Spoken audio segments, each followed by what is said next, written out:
Could the Oklahoma Sooners non-conference schedule in 2024 actually hurt them?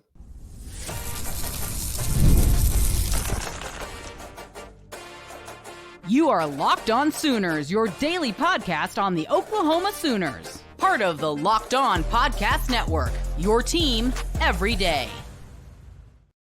What's up, Sooner Nation? Welcome to Locked On Sooners, and thank you for making Locked On Sooners your first listen every single day. My name is John Williams. You can follow me on Twitter at John9Williams. My buddy here is Josh Helmer. You can follow him on Twitter at JoshOnRef. You can also hear him Monday through Friday from 9 to noon on the KRF Sports app. And Josh, the Oklahoma Sooners schedule for the SEC is going to be pretty impressive. It's going to be a lot of fun. We've talked about it at length.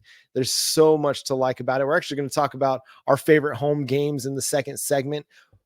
But the non-conference schedule leaves a little bit to be desired. And that's not necessarily any fault of the Oklahoma Sooners. Georgia was supposed to be on the schedule for a non-conference game. But then, hey, that transition to the SEC happened. And I think everybody's more excited about that than they are maybe disappointed in what the non-conference schedule looks like. So to recap, the Oklahoma Sooners will open the season with the Temple Owls. Then they'll play Houston and then Tulane, 3 straight home games in non-conference, and will also host Maine on Saturday, November the 2nd, before the final 3 games of the season against Missouri, Alabama, and LSU. So, Josh, first of all, just what do you make of the non-conference schedule, just from a big picture view? And then secondly, is this going to be something that could potentially hurt the Oklahoma Sooners when they're making a case for the college football playoff come November?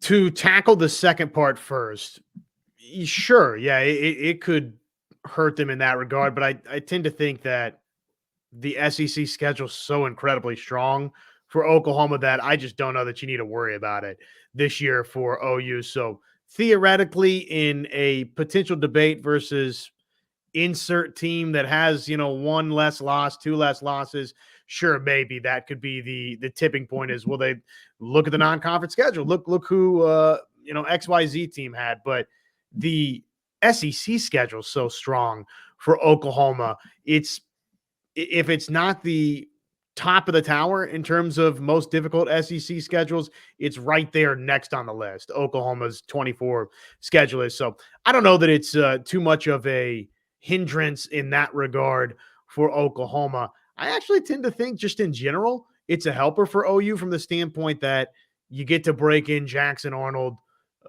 with a little fewer road bumps early, maybe next season. You get to make this defense feel confident about itself throughout the first month of the season, first 3 weeks of the season, before you welcome in a very, very important foe in Tennessee. So I tend to err on the side of, generally speaking, I want a whopper, right? I want a heavyweight showdown. I want the big made for TV bash in some portion of the non-conference schedule, John. But in this instance for Oklahoma, the way kind of just it sets up for OU, I like the easing in a little bit. It does give the Oklahoma Sooners an opportunity to kind of feel themselves out, see what's working, see what's not working before you get Josh Heupel and the Tennessee Volunteers coming to town for that first ever SEC conference game, and then before you go on the road. So in a way, it is going to be helpful for them. At the same time, there's not any room for error. You cannot slip up in any of these games whatsoever. And even if you have a great record in the SEC, I mean, say you lose to Houston, that could come back and bite you. Even though that's a well-coached team with Willie Fritz taking over, moving over from Tulane, it's still a team that you should handle and you should beat pretty significantly, at least by double-digit points. You're going to be a double-digit favorite in that game. So in that way, I think it can be detrimental to the Oklahoma Sooners if that game doesn't go like many people expect it's going to go. If it turns out to be like Oklahoma versus Tulane from the 2020 season, where it was 40-35, I believe, and Oklahoma kind of hung on for dear life at the end of that one against Michael Pratt and the Green Wave with Willie Fritz, again, the head coach then at Tulane.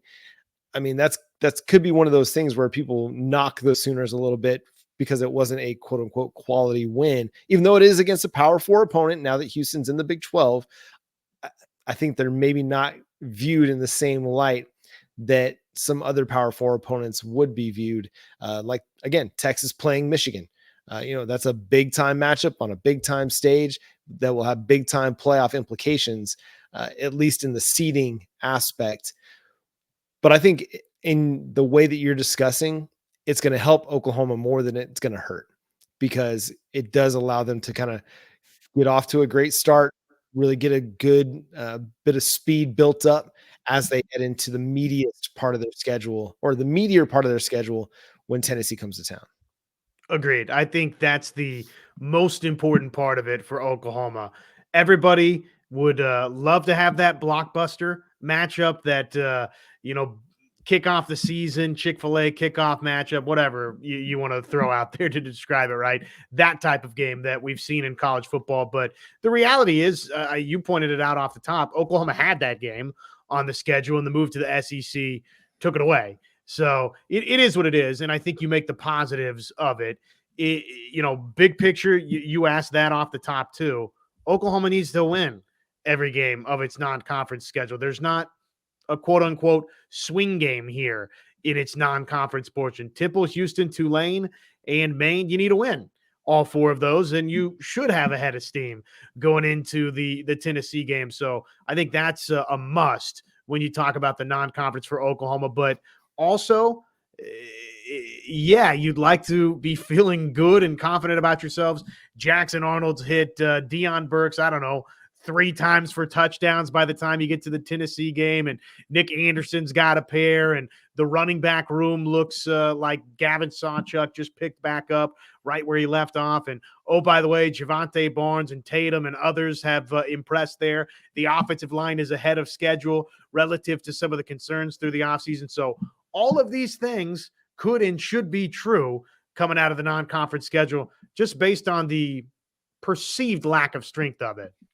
Right. It's going to give you a great idea of what your depth looks like too, because I think you're going to get an opportunity to see guys like David Stone and Jaden Jackson play significant snaps in some of these games. You're going to get an opportunity to see your deep safety room, your deep linebacker room, and start to figure out how that hierarchy works through that non-conference. Get some of these young guys some good experience, because you're going to need them. It's going to be a grind. And if you hope to have a run that leads to a deep playoff run, then you're going to need your depth to be ready to go to play a potentially 16, 17 game season. And don't worry, Sooner fans. If you're clamoring for that big time heavyweight matchup in the non-conference, it's coming 2025. The Sooners will have Michigan on the schedule. They'll host Michigan in 2025, then play at Michigan in 2026. Other kind of Power Four matchups, you got SMU on the schedule for 2027. Again, Houston in 2028, Nebraska in 29 and 2030, which I can't believe we're talking about the year 2030 at any point. And then down the road, you get Clemson in 2035 and 2036, if college football still exists at that time. Which you would imagine that it would. It will. It'll be fine. It may not exist how we think of college football existing at that time. Yeah, it could be. I mean, yeah, who knows? Maybe you have the Big Ten and the SEC, and that's about it. At that point, that Clemson game could go away, because all of a sudden now that's a conference game. Well, it could, and let's hope we don't have to fall into that deal again where we lose a early power game just because of the transition of conferences. But hey, by the time you get there, that's a decade plus 2 away, a dozen years away.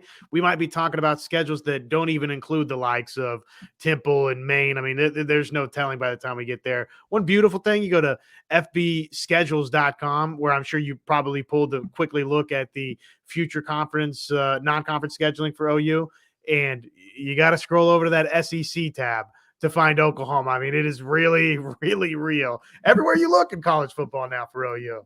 I know, you're getting the SEC logos on the field. July 1st is just around the corner, and it's going to mean a whole lot more here pretty shortly. The Oklahoma Sooners have a lot of interesting games on the schedule. We've talked about games that we feared the most, the ones that we have a little bit more respect for than some others. We talked about that last week on the show. Well, we're going to talk about our most interesting home game for the Sooners on the 2024 schedule. Coming up next here on Locked On Sooners.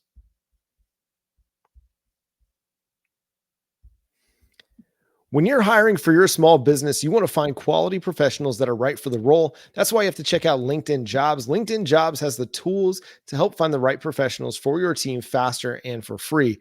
LinkedIn isn't just another job board. LinkedIn helps you hire professionals you can't find anywhere else, even those who aren't actively searching for a new job, but might be open to the perfect role. In a given month, over 70% of LinkedIn users don't visit other leading job sites. So if you're not looking on LinkedIn, you're looking in the wrong place. On LinkedIn, 86% of small businesses get a qualified candidate within 24 hours. Hire professionals like a professional on LinkedIn.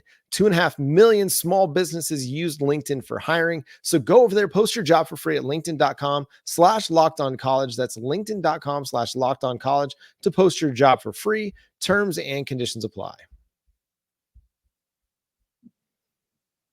So, Josh, we talked about the games that we have the most respect for or we fear the most on our show last week. Go check that out. It was a great discussion where we broke down, that road trip to Auburn. We talked about that game in Baton Rouge at the end of the season versus LSU as games that, man, they are significant and they are going to have a lot of eyes on them, and they're going to be big time, and it's going to be really, really important for the Oklahoma Sooners to go into those games and play well.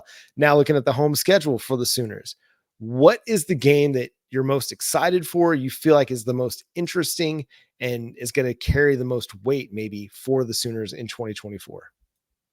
It's the penultimate game of the regular season. It's crimson on crimson, baby. Crimson on crimson crime. It's Oklahoma.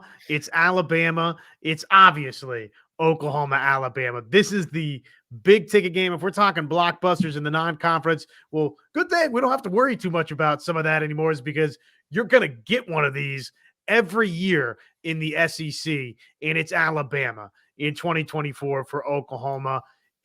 By that point in the season, who knows exactly what the previous 10 games have brought for OU. Let's hope it's Oklahoma playing to position itself to play for and win an SEC championship, or right there in that discussion for the college football playoff, and you're looking for a final signature victory or two. The stakes in one way or another figure to be pretty high between Oklahoma and Alabama. Even if it's not been quite the season that Oklahoma fans want, it's Oklahoma, Alabama at Gaylord Family Oklahoma Memorial Stadium. And that's the standard bearer program of the better part of the last 2 decades. I know Georgia has sort of seemingly stepped into maybe overtaking that role a little bit, though Michigan's your defending national champion. There's other cases to be made out there, but by and large, for the better part of the past 2 decades, it's been Alabama. So for those reasons, for what everybody wants Oklahoma to do and what Oklahoma's not been able to do, which is beat the Alabamas of the world in the college football playoff, that's the game that it's easy to look at and say, okay, that's the most interesting. That's going to be the priciest home game, all of it. That's the one, OU Bama. And when the SEC schedules were first released, that would have been the one that I would have pointed to, because of all the reasons that you said, takes a little bit of the luster, the shines off of it a little bit, because Nick Saban retired. Would have loved to see him patrolling the sideline at Gaylord Family. Give me the Tennessee Volunteers. It's the first SEC game in the new era of college football for the Oklahoma Sooners, and it's going to be the one that we get to measure what this team's about. And we're going to get a very clear picture pretty quickly. Is this going to be a team that can go and compete for a playoff spot, or is this going to be a team that struggles to get to bowl eligibility or a little bit better? Is that game in Alabama against Alabama in Norman, is that going to matter? Is it going to be a game that has playoff implications? I think we'll find out against SEC, Tennessee, with the Volunteers, with Josh Heupel, with Nico coming to town. It's going to be a big time matchup against an offense that's going to be able to score some points. I think that'll be obviously the first test of the season for a defense that everybody expects to be pretty good. And I think it'll be the first real test for Jackson Arnold this year. That Tennessee Volunteers defense was much improved last year, and they were really good and helped the Volunteers win a lot of games. I think they're going to be good again this year. Now, are they going to be like Georgia level good? Probably not, but they're going to be a good defense, probably a top 30, top 40 defense. And it's going to make Jackson Arnold work for everything. And he's not going to be able to get away with, 4 turnovers and expect to win the game. So that's going to be kind of the litmus test for Jackson Arnold, for the Sooners, for this team, for Brent Venables and Zach Alley on defense. Are they ready to slow down a high-powered, high-octane offense like the Tennessee Volunteers are going to bring to town? That's the one I'm most excited for, because, man, that's going to be the one that gives us the good barrier or the good gauge on what this team's about in 2024. Well, I do think we nailed it. There's really 2 games to pick from, and it's Alabama, it's Tennessee. So, and for different reasons, you could probably make an argument for either. On paper going in, Oklahoma and Tennessee to some maybe are more alike.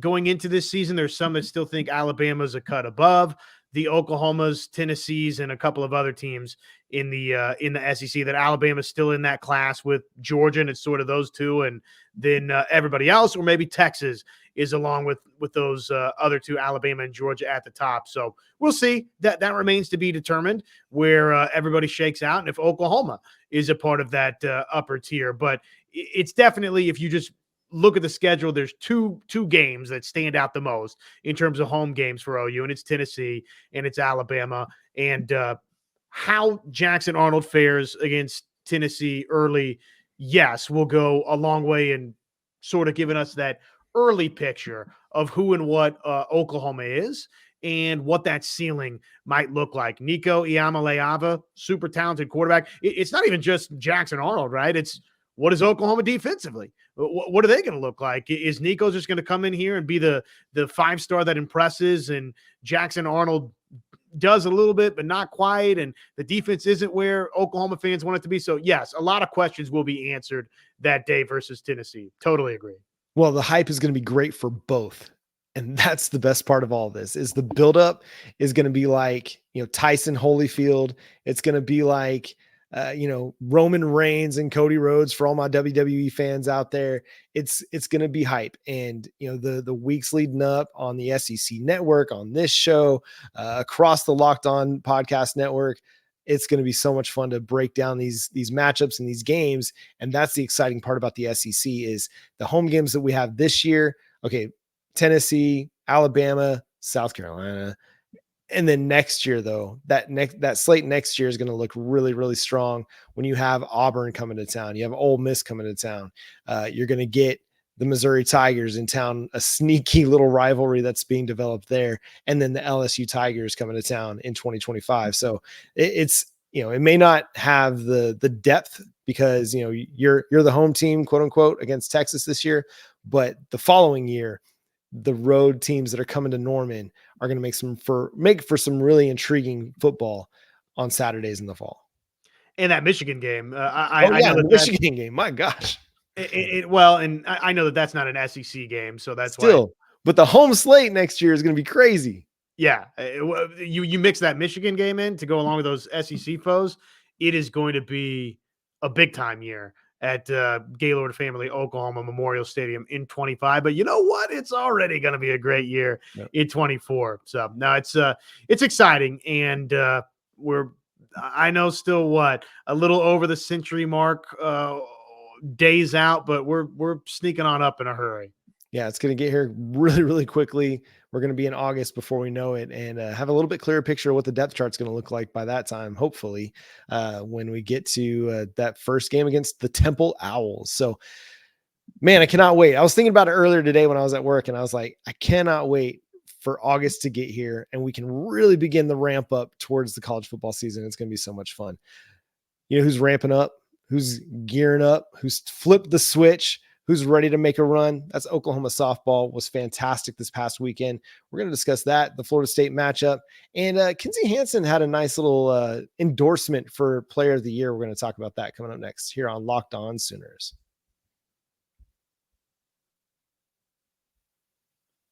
Wouldn't it be great if you could see all of your investment and retirement accounts in one place? Well, with Yahoo Finance, You can consolidate your views from multiple accounts into one hub and access the expert analysis that you need to tend to your entire portfolio with confidence. I know for me, when I'm thinking about my financial future or my financial present, yes, I want all of that in one place so I can digest it easily. And well, Yahoo Finance sets that possibility up for you. Whether you're a seasoned investor or you're looking for that extra guidance, Yahoo Finance gives you all the tools and data you need in one place. It's why they're the number one finance destination. So, for comprehensive financial news and analysis, visit the brand behind every great investor, yahoofinance.com, the number one financial destination, yahoofinance.com. That's yahoofinance.com. OU softball getting ready for super regionals after a fantastic showing in the Norman regional. Josh, I discussed it a little bit on yesterday's show, but what did you make of Oklahoma's performance in the Norman regional? I thought it was largely strong, save for maybe one top of the first big AB. If you could have sprung something open versus Oregon in the regional final, I think you had most of what you would have wanted. The pitching from Nicole May, from Kelly Maxwell, was largely very solid from a starting standpoint. The defense, Riley Boone makes a terrific throw to home plate that kept the ball game tied at that juncture. And then Oklahoma responds and goes and finds the go-ahead and, of course, the eventual game-winning run, which is Oklahoma-like this time of the year. So I just thought Oklahoma did what it was supposed to do for the most part against an Oregon team that gave them a challenge in the regional final. And if there was one more bases loaded knock early in that regional final versus Oregon, maybe they bust things open and it's truly a complete weekend. But at this point, man, you and I sitting here and others, I get it. It's the 3-time defending national champion. We're going to dissect and overanalyze every single pitch, every single at bat, and every little move that gets made, right? But at the end of the day, when it's a perfect regional weekend for Oklahoma, it's a perfect regional weekend for Oklahoma. They survived, they advanced, they took care of their business, and now you welcome in a familiar foe in Florida State. Yeah, and it was an impressive performance from Kelly Maxwell and Nicole May. 0 walks, and even Carly Keeney. Even though Carly Keeney got hit pretty hard, she didn't walk anybody. And that to me is a very impressive stat. And I think it signifies the flip that's been made in this offense, in the pitching staff, in the assertiveness and their aggressiveness, dating back to that last game against Oklahoma State, or really the 6th inning against Oklahoma State and beyond. I mean, this team has been a different team than what we'd seen in the months leading up. And they've been a really, really good team in the months leading up. But now they look like the team that, okay, we can feel confident in is going to make a deep run in the NCAA tournament and the Women's College World Series. Kinzie Hansen threw out an endorsement for National Player of the Year, the Texas catcher, and now the name is escaping me. And I had it in my head and now it's gone because that's the way things work, of course. But Reese Atwood, the Texas catcher, having a monster season for the Longhorns. Kinzie said, when was the last time a catcher won Player of the Year? I might be biased. Atwood's got my vote. Yeah, that's pretty cool. And good for a catcher looking out for another catcher. Though I'd like to set this up as it's keep your friends close and your enemies closer. Keep your national champion rivals close and your national championship contenders even closer. Though I'm sure that probably these two, I mean, obviously they played against each other, they know each other, and there's probably a ton of respect plus the catcher connection, right? Yeah, I mean, Atwood's had a phenomenal season. So if she won National Player of the Year, it'd be definitely a worthy recipient of it.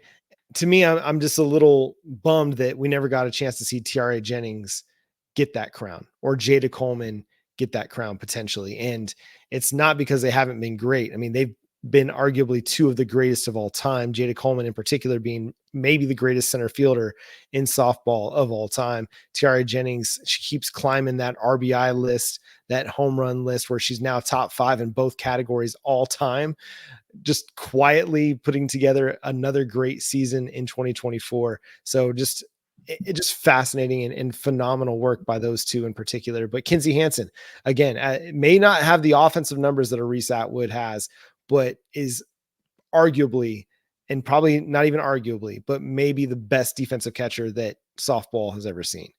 She's been that good and that productive even at the plate as well.